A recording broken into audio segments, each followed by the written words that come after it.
Men tend to be nourished or revitalized in isolation or a kind of nothingness state, or when they're receiving the flow of feminine energy into their life, into their body. There's a flow of her energy that's kind of, whether she does it through like a coy smile or a tussle in sexuality, or you could feel the full flow. It can even come from your child. If you're taking care of your child and your child's crying all day and been a pain in the ass, but then there's just one moment where they smile and laugh at you, like a belly laugh, and that flow of feminine energy that comes from a child, you just go, and it soothes the body and it kind of revitalizes you. We could call it Shakti even. But it's either this flow of feminine energy that really revitalizes us, or it's get away, let me isolate to recharge my battery. And everything else a man experiences, whether he's pursuing his purpose, he's at work, he's in a conversation with his woman, he's paying bills, he's doing this, it's depleting his energy. It's depleting his energy. So does that all make sense first? So there's two forms that the masculine experiences this kind of revitalization in his body. And it's important that you guys notice this, because if you're feeling depleted and you're not getting nourished in your life, you need to check that you're probably not getting one of these things, either of these things maybe, and you need to start to correct that consciously. Otherwise, you'll become resentful, contracted, start blaming your partner, thinking the relationship, so on and so forth. So I just wanted to lay that as a generalized groundwork first, Anders. But then I want to talk to you specifically now about your situation, because I'm not saying that any of that's necessarily you. But those are our maps that we're working with first. So in your initial question, you said you spent some time away from her first before you picked her up at the airport, correct? Correct. And did you have like isolation during that time? It was kind of like my time? Absolutely. Yeah. Yeah, so you got to feel the gift of isolation. Probably one of the biggest irritations I have is when I don't have isolation or solitude. Right. That is definitely my nourishment. Right. And we're going to find out why in a second, because the irritation that comes up in the presence of your partner, that contraction or kink, is the reason why you need isolation so desperately.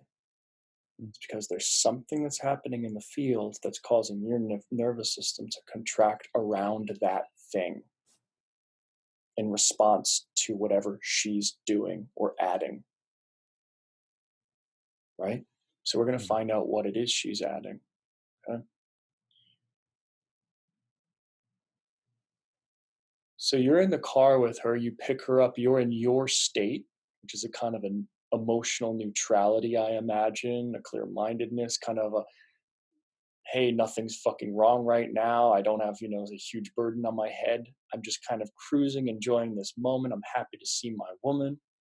You meet her, and that moment is sustained. Am I understanding correctly so far? Correct. Got it. So then what happens next?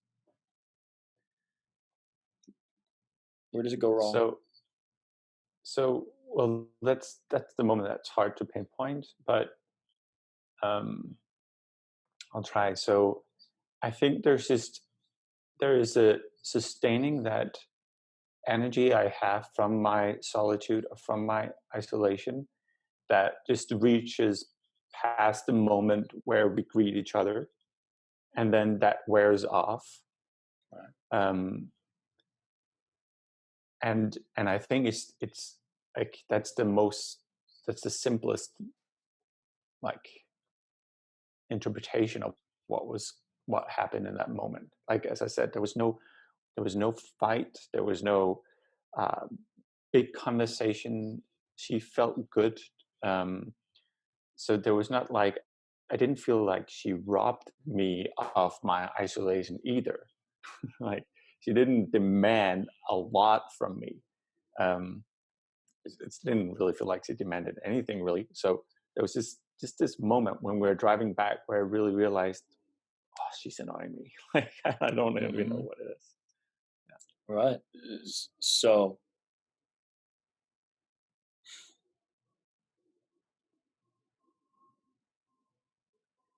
what could she have done with her body, with her voice, the way she was interacting with you, that would have been the opposite of irritating to you? So, if that moment was your ideal and it would have been exactly what you would have needed, how would she have behaved? What would she have done differently? As you say that, that would actually be her. What comes up for me is her putting her full attention on me. Like, um, it, as I think about it, like her um, being more open, apparently, and like letting, uh, um, like having, yeah, this. It's funny. I never thought of this, but actually, let her feminine kind of like just uh, flow into me. Funny enough, I think that would actually have been. Yeah. uh, So, so yeah, I want to point out to you, Anders, did you hear how you said open and flowing? yeah, yeah, yeah, You want her open and flowing. yes, This is exactly what I just described at the beginning of tonight's call. yeah, When this circuitry inside of ourselves is open and flowing, it is a fucking gift to the world. It is a gift to our intimate partner. It's a gift all hmm, around. When it's contracted, it makes others suffer. You suffered just the fact that her flow was contracted somewhere in her body. mm, It wasn't open and it wasn't flowing. So you said, I'm not sure what it was, but so far you've identified two things that it was. One, she was contracted in a certain way, she was not open. And two, she was not flowing. Something was stagnant in her energy. It wasn't flowing towards you, right? Correct so far? correct, yeah, And one thing you also identified, you said, I wanted her to be present with me. So mm. presence was a key. Do you remember saying that? Yeah. Putting her attention on me. It's another way of being Exactly. present. Hmm. Exactly. Placing her attention. So Hmm. presence. So Hmm. in the work that I teach, presence is pillar one. Presence is pillar one. So when we think about our energy centers in our body, this is how presence relates to the chakras or energy systems, right? Where does presence take place? Where essentially is the energy of presence happening between two people? Where would you guys guess? Right here, right? Yeah. I could be at work. I'm present with you right now, right? I could be at work and be present. I can be present with a child. I can be present. It's neutral. It's sexually neutral, but it's presence. So presence is up here in the energy centers of the head. So when you feel someone and you're wanting to create this connection and you go, they're not present. They're not available here. Their attention is not free here. They're contracted in their mind. Maybe they're stuck deep in a thought and you can feel that person's not present. How many of you felt that in somebody before? They're just so, you probably have gotten there yourself. I certainly go there. You're stuck in this fucking thing in here, and if you could be standing around someone and they don't even feel like you're there, you're literally not there. You're not present. You're in that thought, in that space. Your consciousness reduces to that. Another way of not being present is that the mind is in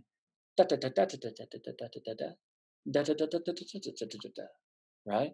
So typically the masculine tends to go not present by drilling into this single space, isolating, and the feminine loses presence by like getting lost in the past and what happened over here, or being anxious about the future and what.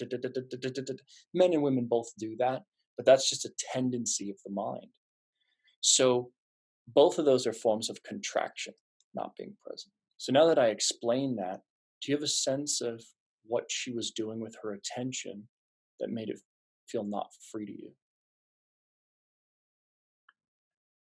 Um, what comes to mind is that there, I think I actually noticed that when I picked her up that there was a tightness um, in just with her, like she felt contracted, and it would make sense because she's been on an 11-hour flight getting Of here, course. uh, Absolutely. and she's 7.5 months pregnant. So like That's there's been a plenty to lot. be contracted about. Yes. Yeah, that's plenty, For plenty. sure, for sure. So let's Um, do this diagnostics though, because this is going to help all of mm, the men and you in the future. So in terms of just pillar one presence and up here-ness, was her mind with you? Was her attention present in the moment with you? Or was her attention in the past, in the future, stuck inside of her somewhere? I mean, I wouldn't know. I'm definitely gonna ask her, but my guess is yeah. Well, I Oh, wouldn't necessarily ask her.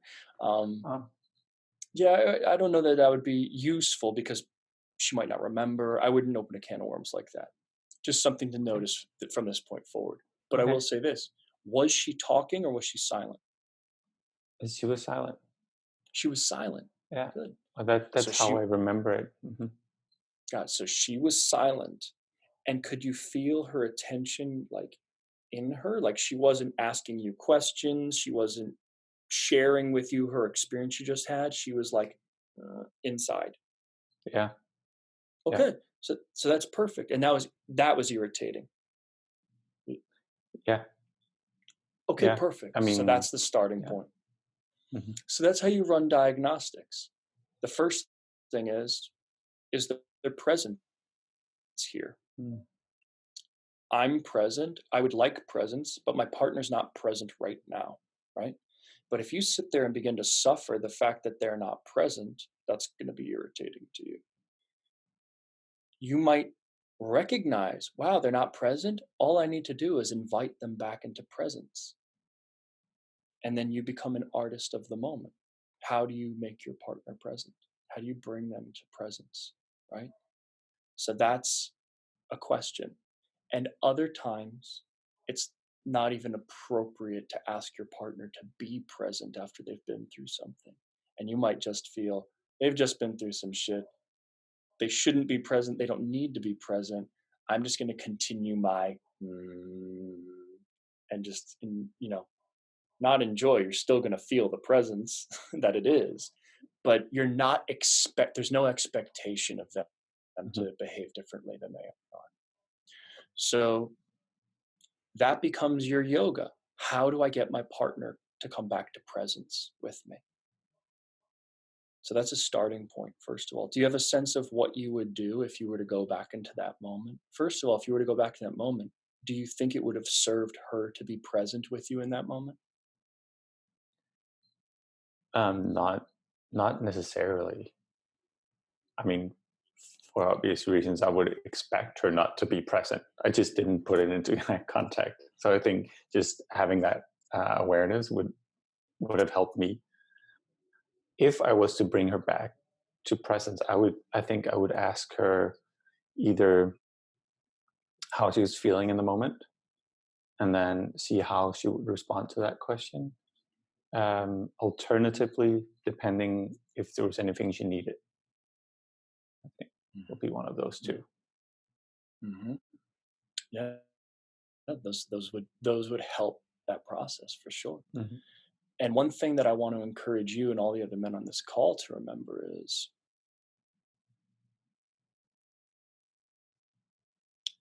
you could bring your woman back to presence by touching her leg or her hand a certain way.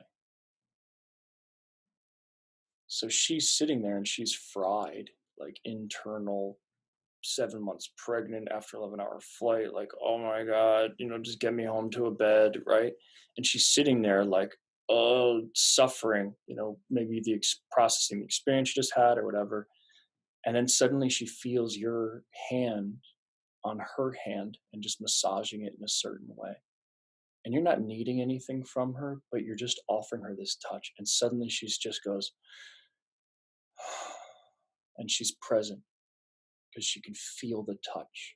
The touch brings her back to the present moment. Your touch, your presence. That's one way you can artistically bring your partner back to you into presence when they're. Another expression of this is if a woman's like, "Rah, la, la," or crying in tears, what does a man do? He can draw her into his body and hold her and anchor her physically. That creates presence in the body mind through that touch, through that anchoring, that physicality. So you can use touch to bring your partner back to presence as well. It tends to even work better in intimate settings because when you ask questions about the mind, you say, "How are you feeling?" Well, when I was on the flight, this, da, da, da, and it was so terrible, it was da, da, da. Is she present?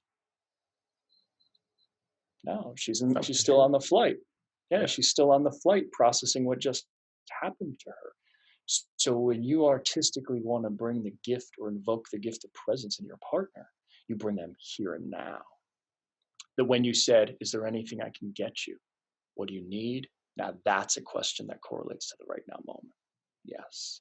And how are you feeling is certainly a question in the present moment too. I just wanted to make mention of that because when working with the feminine, that can often be a little bit of can of worms because with the emotion, you'll probably get a story, and the story will probably reference the past or future in some way.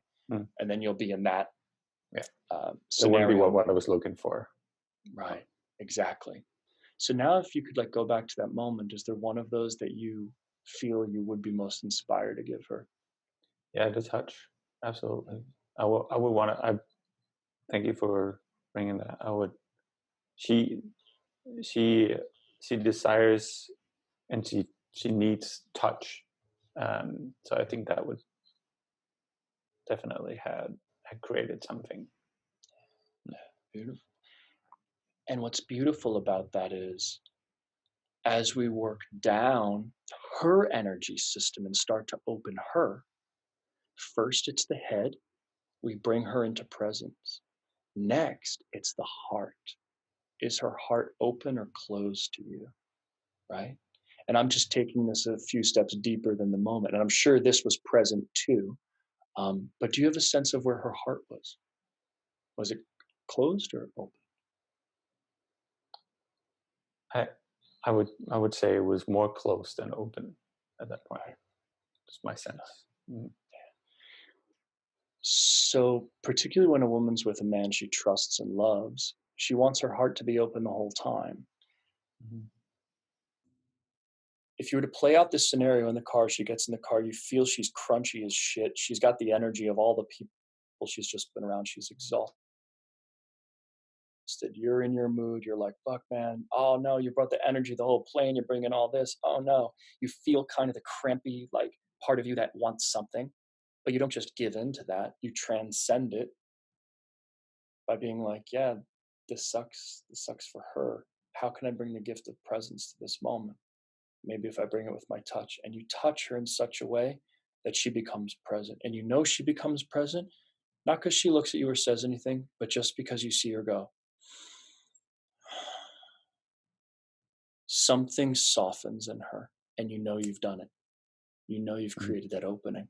Mhm. If you continue that touch, or let's say you see how she's breathing, you start breathing with her. So when she Mhm. inhales, you breathe deeper than her, you breathe in sync with her. She starts to feel, oh my God, my man is here, my man is with me. He's touching me, he's breathing me, he's not saying anything to me.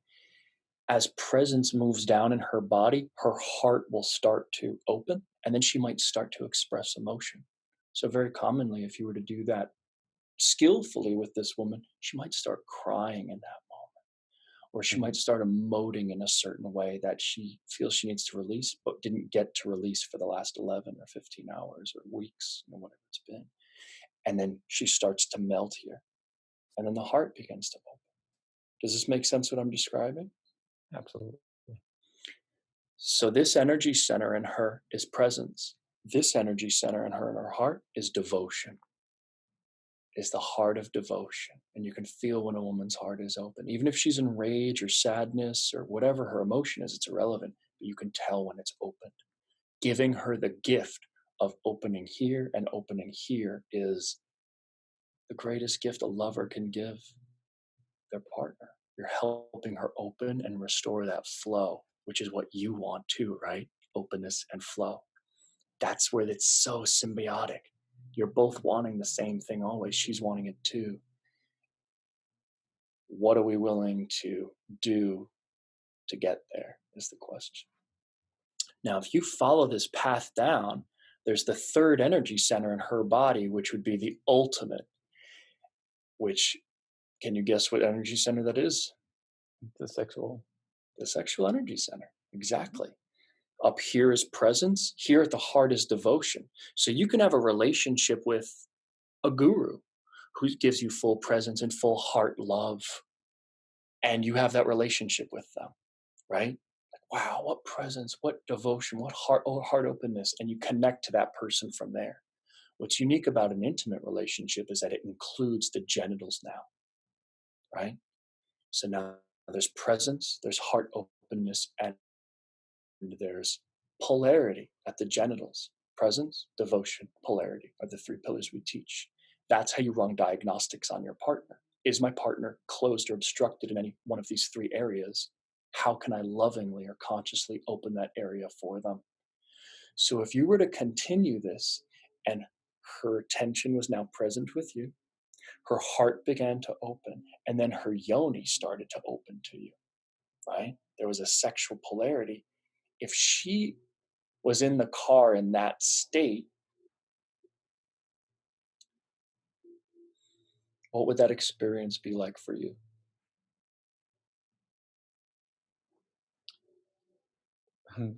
Well, you just described, I think, what I initially, without being able to put words on it, was what I would need to not feel the irritation.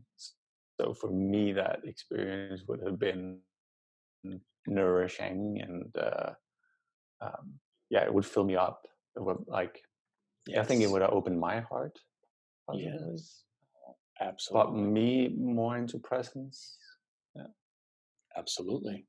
And that's Mhm. why I said at the beginning of this, to go, a man is nourished by either nothingness or this open, uncontracted flow through his feminine partner's body mind that revitalizes him and nourishes him in a way that even solitude cannot.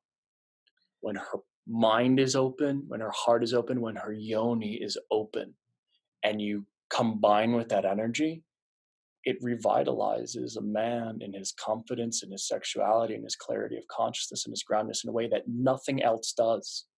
He can't masturbate to that experience. He can't pray to that experience. He can't meditate to that experience. It is uniquely her in this two-bodied practice that brings her that. And how many men would love if their woman was just always in that state? I would hope everybody. It's what? It's incredible. But to experience your intimate partner in that state is a very unique thing. And we could want our partner to be there without having to do anything and fantasize about that person being such a person, but it simply does not exist. So therefore, it's always on us to do this diagnostic. Is my partner present? Is their heart open or closed? Is their yoni withdrawn from me? Why? What do I need to do? Some men will just be like, give me, gimme, and reach in, and she just closes more. Like, what the fuck? No. And then they might have a woman who has sex with him, but she'll never open to him. He'll never get to feel her authentically open. But a man who brings consciousness to that contraction and authentically opens it gets to experience a kind of intimacy that is reserved for very few who want to seriously pursue relationship in this way. So, Anders, I just wanted to go through that whole pattern so you guys can see the connecting dots from my opening portion of the talk, and how this also applies to your woman, and how you can run diagnostics on the moment and do this. You can be with your woman and she's fully present with you, but it's draining the fuck out of you. You could be with your woman, she's fully present and her heart's open to you, but her yoni is closed to you and it's draining the fuck out of you. But you don't know why. But now that you have diagnostics, you can be aware what's contracted in her and what can I. And sometimes it won't be appropriate to open her yoni or open her heart or open her mind in certain times. We are human beings and we contract at times. And when we contract, sometimes the human being just needs to be contracted for a moment. And in that moment, what do? Well, then we open all of those centers in our own body and patiently wait for them to come back online. And yeah, it hurts like hell to be in the presence of another human being who's contracted. It sucks. It sucks when we're contracted. And just you opening those areas within yourself and being present in that and not needing to do anything with it or not needing to avoid that person, but literally just being present in equanimity. It's the most healing medicine there is in relationship. So, Anders, before we wrap things up, I just want to check in with you. Did I answer your question that you had for me tonight? Definitely, you brought a lot of awareness to what was going on in that moment, and a lot of inspiration um, to how I can practice, like, yeah, running diagnostics and and and what is available, like, in that moment, both for me and for her. So yeah, definitely. I have one follow up question. So either we get nourished by the flow of the woman or by our isolation. I I feel like I flow in and out of, like, between those two. Is that normal, or is it you have a preference for one, or what is your experience? Yeah, every single map that we will find and that I will discuss or teach is crude. It's Mm, never to be taken as the absolute truth. mhm, The masculine and feminine is not the absolute truth. None of this shit is as black and white as we all would wish it to be. It's not. But that's the nature of the way we interpret this world as duality. There's mm, hot and there's cold. But is there really? And when does cold become hot? And when does hot become cold? You know? So, yes, there is all of those absolutes. And at the same time, your life is going to be very gray area and technicolor. And it's up to you to use the map to help you get from point A to point Z. mm, And if the map doesn't work or it's fucking things up, whatever, find a superior map that will handle that piece. But again, that's why we all have to remain conscious and sensitive and adapt to the moment. That's why I love Bruce Lee's work so much, because he captures the essence of breaking habits before they form. And uh, the mm, map is never the truth, right? Because it's confined, it's static, and the truth is alive and changing and spontaneous. So mm. that's how we need to ultimately live. You have this diagnostics, and then you show up to the right now moment and you perform to the best of your ability based on what's true. Thank you so much. Yeah, I'm really it's my grateful. pleasure. Thank you. Yeah, it's my pleasure.